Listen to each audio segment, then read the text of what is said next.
먼저 그 온라인 예배를 드리는 분들에게 진심으로 유감을 표합니다. 지금 방송 장비가 여의치 못해서 아마 PPT로만 영상이 송출되는 걸 알고 있습니다. 하지만 집중해서 또 지금도 된다고 하네요. 감사합니다. 1부 때 2부 때는 안 됐는데 3부 때는 또 예배 실황이 또 된다고 하니까 감사합니다. 실무자들에게 진심으로 감사의 말씀을 올립니다. 이스라엘 백성들이 애굽에서 430년 동안 종살이 하다가 하나님의 은혜로 출애굽을 하지 않았습니까? 그런데 하나님께서는 특이하게 이스라엘 백성들을 바로 가나안 땅으로 입성케 하신 것이 아니고 어떻습니까? 광야로 몰아가셨던 것을 우리는 성경을 통해서 알고 있습니다. 40년의 광야 생활은 어떻습니까? 힘들고 어렵고 공고한 세월의 연속이었을 것입니다. 자, 어느덧 이제 40년의 시간이 거의 다 흘러가게 되었는데요. 이제 눈앞에 목적지, 하우링인데 이거 좀 줄여주세요. 그 목적지에 이르게 됐습니다. 눈앞에 와 있습니다. 성도 여러분, 이제는 다 왔다 라고 안심하는 찰나에 어떻습니까? 에돔 족속이 뜻밖의 방해가 시작됐습니다. 우리가 당신의 땅을 좀 지나갈 테니까 허락해 달라라고 이스라엘이 에돔 족속에게 말했지만 에돔 족속은 그것을 허락지 않았습니다. 그래서 어떻게 됩니까? 남쪽으로 내려오게 됩니다.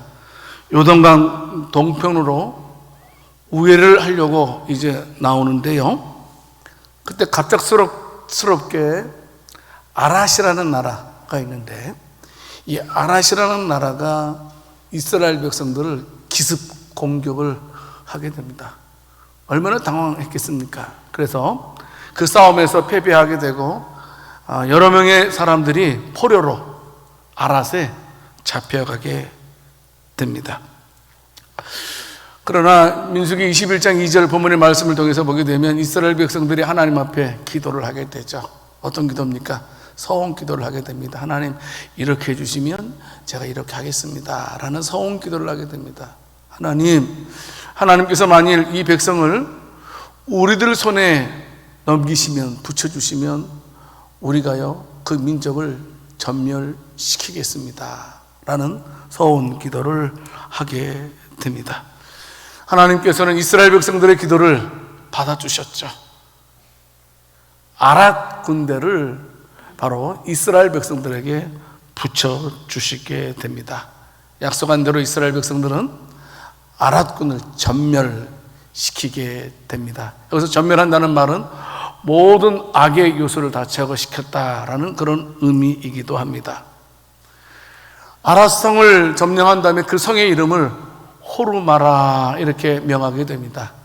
호르마라는 말은 완파하다, 진멸하다라는 그런 의미를 가지고 있습니다. 얼마나 감사한지 모릅니다. 이스라엘 백성들이 하나님의 은혜로 아말렉과의 전투에서 승리하고 나서 오랜 기간 후에 또 한 번 다시 전쟁을 하게 되는데 이 전쟁에서도 이기게 하시게 됩니다. 그래서 그 성 이름을 호르마 성이라고 했는데 일명 호르마 기적이라고 말을 하게 됩니다. 자, 오늘은요 세 가지를 같이 하나님의 말씀을 교훈 듣기를 원합니다. 첫 번째는 이 호르마 기적은 하나님의 백성들이 나아가는 길을 방해할 자는 어느 누구도 없다라는 사실을 말씀해 주고 있습니다. 오늘 보면 민수기 21장 3절 말씀에서 어떻게 했습니까? 여호와께서 가나안 사람을 이스라엘 백성들의 손에 넘겨주셨다. 그래서 다 멸했다. 이렇게 말씀을 하고 있습니다. 하나님이 함께 하시면요, 하나님이 역사하시면 모든 대적들을 다 물리칠 수 있다는 사실을 우리들에게 단적으로 말씀해 주고 있는 내용입니다. 성도 여러분, 이스라엘 민족이 이제 가나안 복지를 향해서 한 걸음씩 한 걸음씩 나아갈 때에 많은 어려움을 겪게 됩니다. 셀 수 없을 만큼 수많은 장애를 만나게 됩니다. 사실 40년의 생애를 이렇게 광야로 돌았지만 이스라엘 백성들이 출애굽할 때 람셋에서 가나안 땅까지는 그리 멀지 않습니다. 1, 2개월이면 충분히 갈 수 있는 거리인데 그 거리를 무려 40년의 세월이 걸린 것은 그만큼 광야에 많은 어려움들이 잔재하고 있었다라는 사실을 우리가 볼 수가 있습니다. 그러나 하나님께서는 어떻습니까? 광야 생활할 때에 이스라엘 백성들에게 승리를 허락해 주셨습니다. 호르마의 전투에서 사실 이스라엘 백성들은 군인 출신들이 아닙니다. 그렇지 않습니까? 그런데 하나님께서 은혜 주셔서 아락과의 전투에서 승리를 하게 해 주셨습니다. 그리고 승리감을 이제 만끽하게 됩니다. 야, 우리도 하나님이 함께 하시면 언제든지 어느 싸움이든지 간에 승리할 수 있다라는 사실을, 자신감을 이스라엘 백성들이 회복하게 되었다는 사실입니다. 자, 성도 여러분, 저와 여러분도 마찬가지라고 생각됩니다. 이 세상을 살다 보면 수많은 많은 장애물들을 우리는 만나게 되어 있습니다. 더더욱 악한 영들의 세력들은 저와 여러분들이 순탄한 길로 가는 것을 원치 않습니다. 그래서 어떻게 하든지 간에 가나안으로 가는 길을 막아보려고 발버둥 치는 것이 악한 영들의 세력입니다. 그래서 때로는 우리가 경제적인 어려움을 통해서 우리의 마음이 낙심될 때도 있는 것을 보게 됩니다. 질병으로 인하여서 여러분 어떻습니까? 우리가 하고 있는 일들을 다 중단하고, 아니 교회에서 하는 봉사까지도 중단케 하는 경우도 있습니다. 때로는 내가 그토록 믿었던 사람이 나를 배신할 때 있습니다. 그로 인하여서 내 마음이 낙심될 때도 여러분 그런 일도 있습니다. 더더욱 괴로운 것은 뜻하지 않는 질병이 나에게 엄습해 와서 내가 그 질병으로 인하여서 고통을 당할 때도, 우리의 마음을 약하게 할 때도 얼마나 많이 있었는지 모릅니다. 그게 인생인 것 같습니다. 여러분, 욥에 대해서 우리는 너무나 잘 알고 있지 않습니까? 욥은 누구입니까? 동방의 의인입니다. 참 하나님을 너무나 잘 믿었던 사람입니다. 항상 그는 어려운 사람을 그냥 지나치지 않았습니다. 소경의 눈이 되어줬고 절름발이의 발이 되어줬던 사람이 바로 욥입니다. 가난한 사람들이 있으면 그냥 지나치지 않습니다. 가난한 사람들의 아비가 되었던 것이 바로 욥의 모습이었습니다. 불의한 인간들에 대해서는 항상 따뜻하게 의로운 자로 삼아 주었던 자가 바로 욥이었습니다. 여러분, 그런데 그렇게 의롭게 살던 욥에게 한순간에 여러 가지 재난과 어려움이 엄습해 오게 됩니다. 자녀들이 한꺼번에 다 죽습니다. 그리고 또 모든 재산을 다 잃어버리게 됩니다. 그리고 몸에 또 종기가 생기게 됩니다. 그 종기는 일반 종기가 아닙니다. 사경을 헤매게 할 정도로 하는 힘드는 종기가 온몸에 퍼지는 질병이 그에게 찾아왔습니다. 사랑하는 아내도 저주하고 떠나갔던 그였습니다. 성경은 분명히 말씀하고 있습니다. 욥이 그토록 많은 어려움을 당한 것은 욥의 죄 때문에 받은 것이 아니다라는 사실입니다. 우리는 우리의 죄와 상관없이 이 세상을 살아갈 때 많은 어려움을 당할 수 있는 것이 우리의 현실이라는 것도 기억을 해야 됩니다. 문제는 뭐냐 하면 욥이 그토록 생각지 않았던 그런 어려운 일을 당함에도 불구하고 그는 결코 원망하지 않았다는 겁니다. 이것이 대단히 중요합니다. 욥기서 13장 15절 말씀을 통해서 보게 되면 욥이 고백합니다. 그가 나를 죽이시리니 내가 희망이 없노라, 이렇게 말씀하고 있습니다. 여러분, 근데 이 구절을요, 그 원문이라든지 킹 제임스 버전에 보게 되면 이렇게 번역되어 있습니다. 그가 나를 죽일지라도 저는 오직 나의 희망은 하나님밖에 없습니다. 이렇게 번역이 되어져 있습니다. 여러분, 상당히 힘들고 어려운 상황입니다. 고통스러운 상황입니다. 그런데 끝까지 원망하지 않고 하나님께 소망을 두고 살아가는 욥의 모습을 우리는 분명히 기억해야 됩니다. 성도 여러분, 어려운 일을 당할 때 낙심하면 안 됩니다. 절대로 낙심하면 안 됩니다. 그런데요, 하나님께서는 분명히 우리의 대적들을 다 물리쳐 주신다고 했는데요, 그래서 중요한 것은 믿음대로 행해 주신다는 사실입니다. 우리의 믿음대로. 자, 그러면 우리의 믿음을 하나님께 보여드리는 방법이 뭐냐라는 겁니다. 우리의 대적들을 물리칠 수 있는 방법이 뭐냐라는 겁니다. 바로 그것은 기도라는 사실입니다.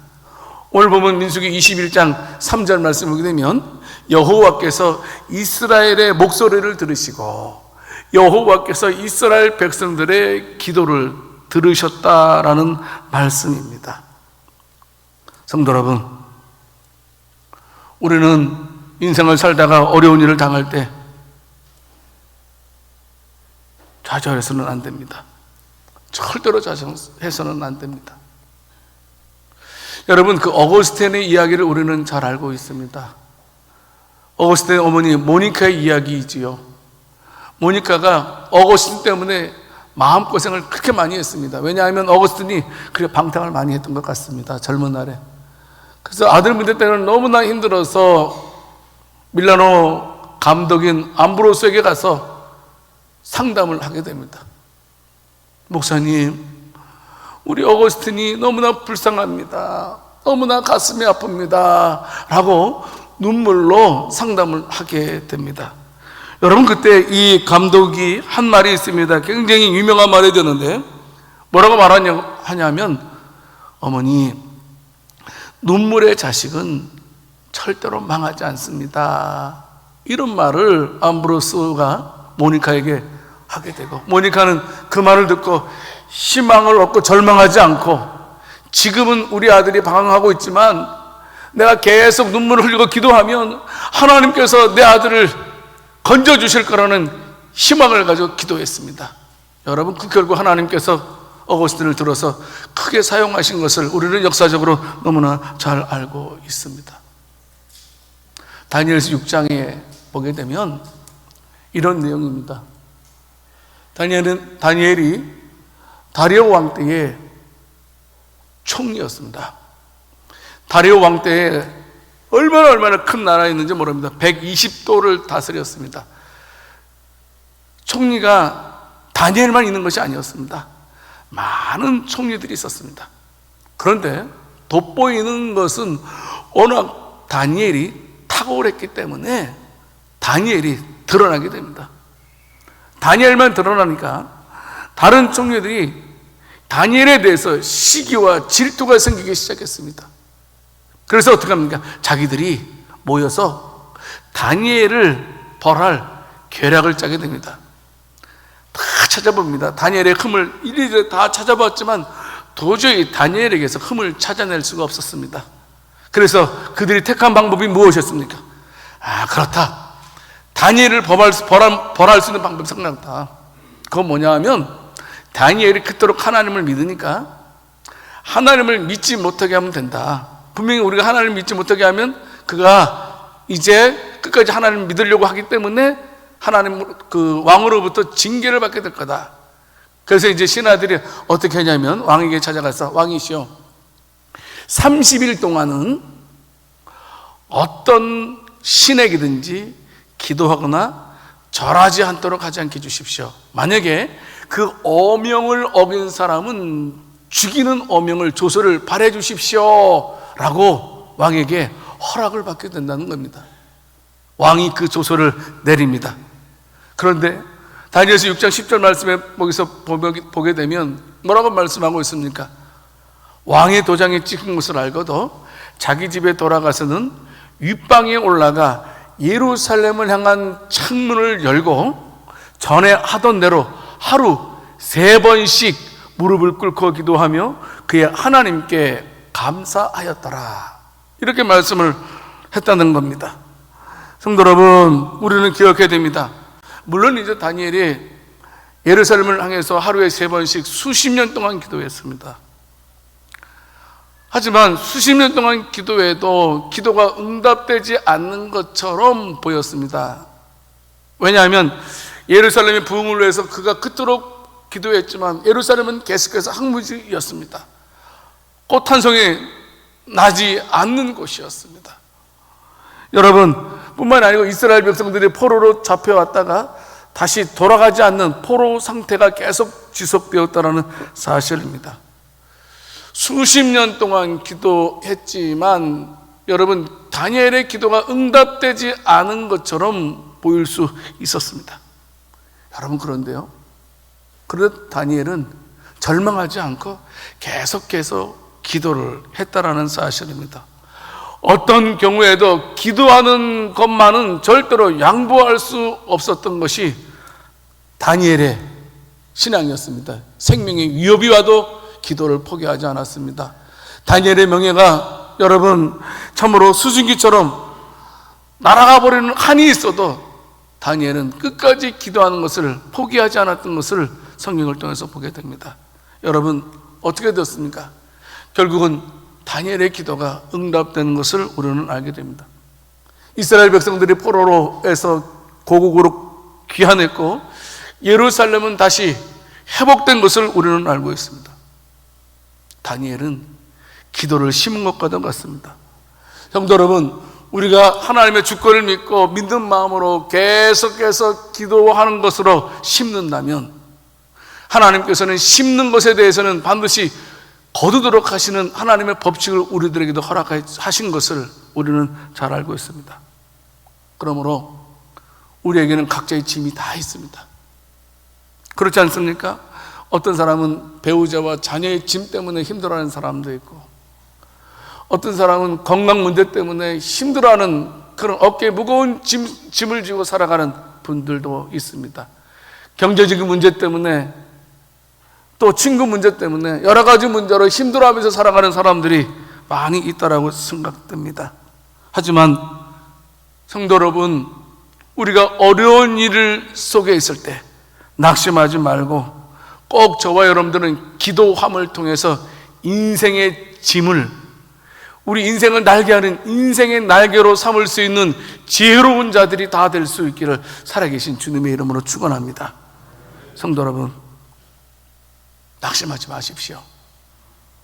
절망하지 마십시오. 절대로 포기하지 마십시오. 우리가 끝까지 믿고 하나님께 기도한다면 하나님께서 반드시 우리의 기도를 응답해 주실 줄을 믿으시기를 바랍니다. 여러분, 세계 역사상 군사 전략가를 뽑으라면 세 사람을 뽑을 수 있습니다. 알렉산더 대왕, 또 징기스칸 대왕, 그리고 나폴레옹 황제를 뽑을 수가 있습니다. 물론 우리나라의 이순신 장관도 계십니다.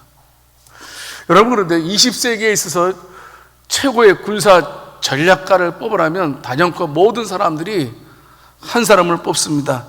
그 사람은 누구냐면 봉우앵잡이라는 베트남의 장군입니다. 이 사람은 102살까지 살았던 사람입니다. 여러분, 우리가 알고 있듯이 베트남은 군사적으로 경제적으로 그렇게 강한 나라가 아닙니다. 그런데 특이한 것은 군사적으로 경제적으로 강한 나라가 아님에도 불구하고 세계 열강과의 싸움에서 다 승리했습니다. 1950년대에는 인도차이나 반도에서의 전쟁에서 강국 프랑스를 물리치게 됩니다. 그리고 잘 알고 있듯이 1975년도에는 미국을 물리칩니다. 1979년도에는 중국과의 싸움에서도 베트남이 승리를 하게 됩니다. 이 굵직굵직한 전투에서 승리를 이끈 사람이 바로 붉은 나폴레옹이라고 부르는 바로 봉우앵잡 장군이었습니다. 이분은 게리라 전략가라도 유명한 사람인데요, 이분은 아주 평범한 교사 출신입니다. 그런데 병서들을 많이 읽었던 것 같습니다. 알렉산더의 병법이라든지 손자 병법까지도 꿰뚫어서 거기에 나오는 병법들을 그대로 이 전술에 싸움에서 그대로 적용했다고 합니다. 그런데 이 장군의 전략의 핵심 세 가지 삼불 정책이 있습니다. 뭐냐 하면 절대로 적이 원하는 시간에 싸우지 않는다. 둘째로 적이 좋아하는 장소에서 싸우지 않는다. 셋째로 적이 생각하는 방법으로 싸우지 않는다. 이 삼불 정책을 썼습니다. 여러분, 베트남과 미국의 전술, 전략, 무기는 비교가 되지 않습니다. 화력은 비교가 되지 않습니다. 그런데 그만큼 화력이 강한 미국을 물리칠 수 있었던 것은 이 베트남이 상대방이 알지 못하는 방법으로 대응했기 때문입니다.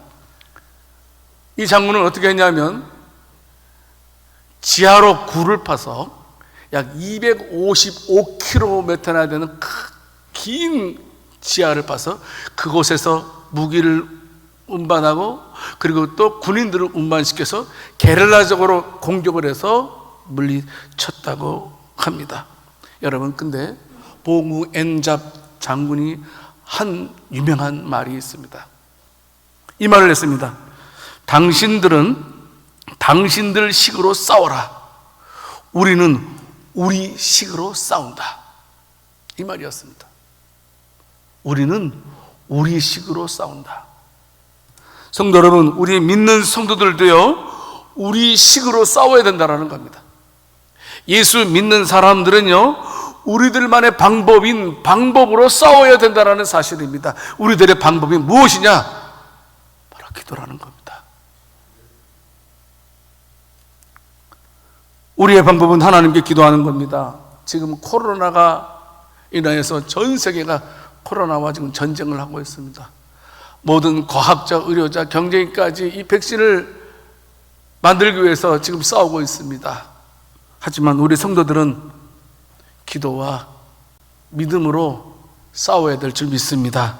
성도들의 방법은 오직 기도밖에 없습니다. 우리들의 방식, 베트남이 프랑스를 물리치고 미국을 물리치고 중국을 물리칠 수 있었던 것은 베트남식만의 방법이 있었던 것처럼 우리 성도들도 성도들만의 방법을 가지고 우리가 어려움을 극복해야 된다는 겁니다. 바로 기도입니다. 기도하는 것을 쉬지 않는 저와 여러분들이 다 될 수 있기를 살아계신 주님의 이름으로 축원합니다. 성도 여러분, 두 번째로요, 이 호르마의 기적은 원망하는 자는 반드시 망한다는 그런 사실을, 교훈을 우리들에게 준다라는 사실입니다. 오늘 보면 민수기 21장 4절 말씀에 오게 되면 백성들의 마음이 상했습니다. 왜냐하면 바로 목적지가 저긴데 에돔이 지나치지 못하게 하니까 내려와서 우회를 할 수밖에 없었어요. 그러니까 그걸 보고 마음이 상하게 됩니다. 여러분의 마음이 상하면 꼭 어떻게 됩니까? 민수기 21장 5절 말씀을 보게 되면 백성이 하나님과 모세를 향하여 원망하였다라고 말씀하고 있습니다. 꼭 마음이 상하면 그 다음에 원망이 나오더라고요. 그렇지 않습니까? 아니, 얼마 전까지만 해도 하나님께서 이스라엘 백성들에게 큰 은혜를 보여주셨잖아요. 아랏과의 싸움에서 이기게 하셨잖아요. 그런데 그들은 그 하나님의 은혜를 망각했다라는 겁니다.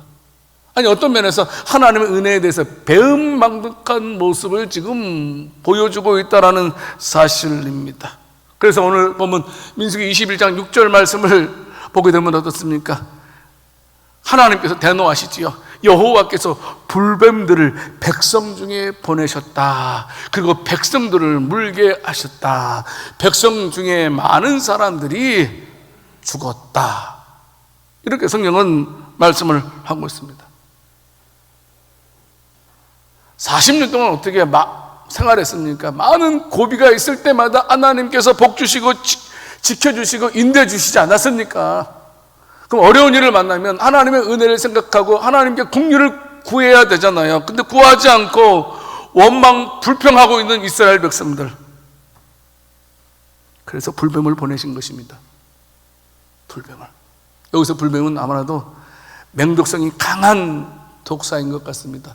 저는 뱀에 물려본 적 없습니다. 제 친구 목사님이 뱀에 물렸습니다. 따끔하더래요. 그러더니 이게 확 불러오더래요. 그러더니 열이 막 확 올라가서 죽는 줄 알았답니다. 그래서 응급실로 들어가서 주사 맞고 나왔다. 그 보았습니다. 아마도 오늘 본문에 나오는 민수기 21장의 불뱀은 맹독성이 강한 독사였던 것 같습니다. 하나님을 향해서 모세에 대해서 원망했던 지금 이스라엘 백성들이 막 아우성입니다. 하나님께 원망하다가 그러므로 성도 여러분, 자, 위기는 우리가 피할 수 없어요. 위기는 반드시 만납니다. 저와 여러분들. 근데 위기를 만났을 때 절대로 원망하지 말고 기도해야 되는데요, 원망하지 마세요. 원망하면 망한다. 여러분, 우리는 헬렌 켈러 여사의 이야기를 너무나 잘 알고 있습니다. 그분은 삼중 장애인이셨습니다. 눈도 보지 못하셨습니다. 말도 못하셨습니다. 또 귀도 듣지 못한 장애인 중에 장애인이었지만 그가 인류를 위해서 얼마나 큰 위대한 일들을 많이 했는지를 우리는 잘 알고 있습니다. 말년에 어느 기자가 이 헬렌 켈러에게 와서 묻게 됩니다. 박사님이 한평생 그런 육체적인 고통을 받고 살아왔는데 한 번도 하나님에 대해서 원망해 본 적이 없습니까?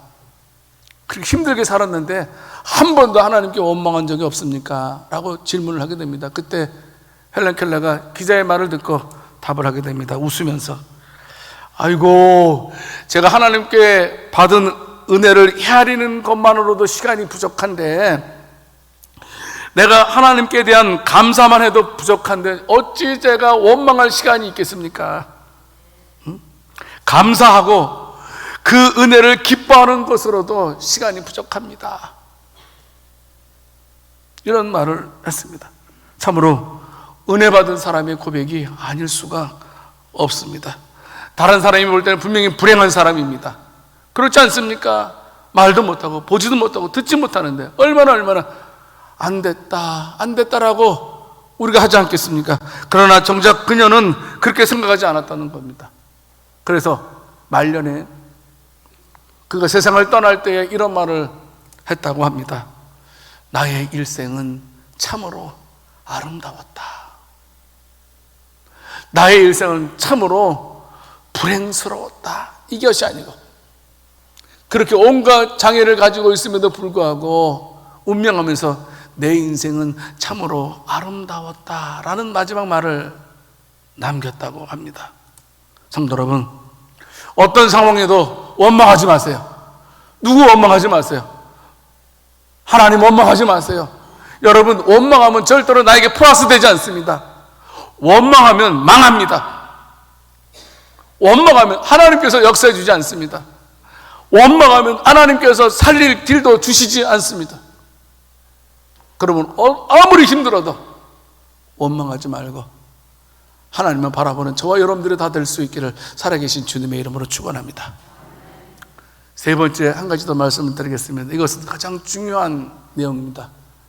호르마의 기적은 구리뱀의 기적이었다라는 사실을 잊어서는 안 됩니다. 이제 백성들이 아우성치죠. 모세가 백성들을 살려달라고 하나님께 기도를 하게 됩니다. 그때 오늘 보면 민수기 21장 8절 말씀을 보게 되면 하나님께서 응답하시게 됩니다. 여호와께서 모세에게 이르시되 불뱀을 만들어 장대 위에 매달아라. 물린 자마다 그것을 보면 살리라 라고 말씀을 하십니다. 지시하신 것입니다. 구리뱀을 만들어서 장대에 달아서 장대에 달린 구리뱀을 보도록 하라. 그러면 살리라 라고 말씀을 하시게 됩니다. 여러분, 오늘 보면 민수기 21장 9절 말씀을 통해서 보게 되면 어떻습니까?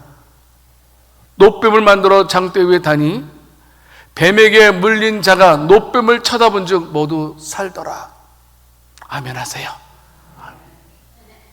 성도 여러분, 장대에 달린 구리뱀을 보았을 때 온몸에 퍼져있던 독들이 다 빠져나갔다는 사실입니다. 살게 되었다는 사실입니다. 물론 개 중에는 웃기고 있네, 말도 안 되는 소리 하고 있어 해서 장대에 달린 구리뱀을 쳐다보지 않은 사람은 결국 다 죽게 되었습니다. 그런데요, 이 구리뱀의 계시는요, 구약에 나타난 십자가의 계시들 가운데 가장 구체적인 것이라는 것입니다. 그래서 예수님께서 요한복음 3장 14절 15절 말씀에서 말씀하십니다. 모세가 광야에서 뱀을 든 것 같이 인자도 들려야 하리라. 모세가 광야에서 뱀을 든 것 같이 나도 십자가에 달려야 하리라. 이는 그를 믿는 자마다 영생을 얻게 하려 하심이니라. 장대에 달린 구리뱀을 구리뱀을 쳐다본 사람은 다 살았던 것처럼 예수께서 십자가에 죽으신 것을 믿는 자들은 다 영생을 얻는 것이다. 성도 여러분, 우리는 기억해야 됩니다. 믿어야 됩니다. 구리뱀은 바로 예수님의 십자가를 의미하는 겁니다. 예수님을 우리가 믿기만 한다면 우리의 모든 죄들을 다 사해 주시는 줄을 믿으시기를 바랍니다. 이것을 우리가 붙들어야 됩니다. 이 구원의 계시를 붙들어야 됩니다. 이 은혜의 복음을 우리가 꼭 믿어야 된다는 겁니다. 장대에 달린 구리뱀을 보았을 때 모든 독이 사라진 것처럼 십자가에 달리신 예수 그리스도를 우리가 믿고 바라볼 때에 우리의 모든 죄가 깨끗하게 사함받는 줄을 믿으시기를 바랍니다. 그래서 로마서 8장 1절 2절 말씀에서 말씀하고 있습니다. 그러므로 이제 그리스도 예수 안에 있는 자들에게는 결코 정죄함이 없다. 어느 누구도 예수 믿는 사람, 십자가에 달린 예수를 믿는 사람들은 정죄함 받지 않는다. 이는 그리스도 예수 안에 있는 생명의 성령의 법이 죄와 사망의 법에서 너를 해방시켰다. 이렇게 말씀하고 있습니다. 성도 여러분, 저와 여러분이 죄와 사망의 법에서 예수 그리스도를 통해서 해방된 것을 믿으시기를 바랍니다. 그리스도를 바라보고 믿는 자. 죄의 문제는요, 어떤 것으로도 해결되지 않습니다. 사탄은 여러 가지 방법을 가지고 우리를 유혹합니다. 그러나 죄의 문제는 십자가 아니면, 예수 그리스도 아니면 절대로 해결되지 않습니다. 그래서 베드로도 사도행전 4장 12절 말씀에서 분명하게 말씀하고 있지 않습니까? 다른 이로서는 구원을 받을 수 없나니, 천하 사람 중에 구원을 받을 만한 다른 이름을 우리에게 주신 일이 없음이라 하였더라. 오직 예수밖에 없다라는 사실입니다. 말씀을 맺겠습니다. 우리는 호르마의 기적 사건을 오늘 우리가 살펴보았습니다. 하나님은 우리의 앞길을 열어주신다 그랬습니다. 문제는 성도 여러분, 하나님께서 우리의 앞길을 열어주시고 우리의 대적을 물려쳐주시는데 중요한 것은 기도라는 사실입니다. 기도. 우리에게 어려움이 닥칠 때 먼저 기도하는 저와 여러분들이 다 될 수 있기를 원합니다. 우리나라에 CCC 회관이 있습니다. 이 CCC 회관을 건축할 때에 미국의 사업가 아서 디마스라는 사업가가 헌금을 많이 했습니다. 그래서 그분이 헌금을 많이 해서 CCC 회관을 줬는데요, 이분은 아주 그렇게 유명한 사람은 아닙니다. 아주 평범한 사람인데요, 사업에 성공해서 많은 일들을 감당했던 사람입니다. 그런데 그가 하나님께 복받는 비결 5가지를 얘기를 했어요. 그래서 자기는 항상 이 5가지를 명심하면서 산다 얘기를 했어요. 첫 번째는 주일 청소한다. 두 번째는 11조 한다. 세 번째는 큐티로 아침을 시작한다. 네 번째는 아낌없는 기부와 봉사를 한다. 그리고 5번째는 뭐냐면 문제가 생겼을 땐 우선적으로 기도한다. 이 5가지가 모토였습니다. 여러분들 회장님실에 들어가 본 적 있습니까? 회장님실에 사무실에 들어가면 항상 회장 아무개라는 명패가 있습니다.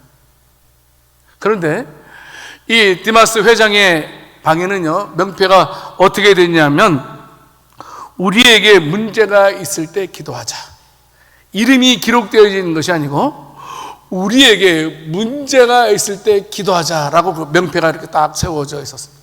그래서 문제가 생기면 무조건 기도했다라는 사실입니다. 저와 여러분들도 문제가 생기면 기도하는 저와 여러분들이 다 될 수 있기를 원합니다. 두 번째는 원망하지 말자. 절대로 원망하면 안 된다.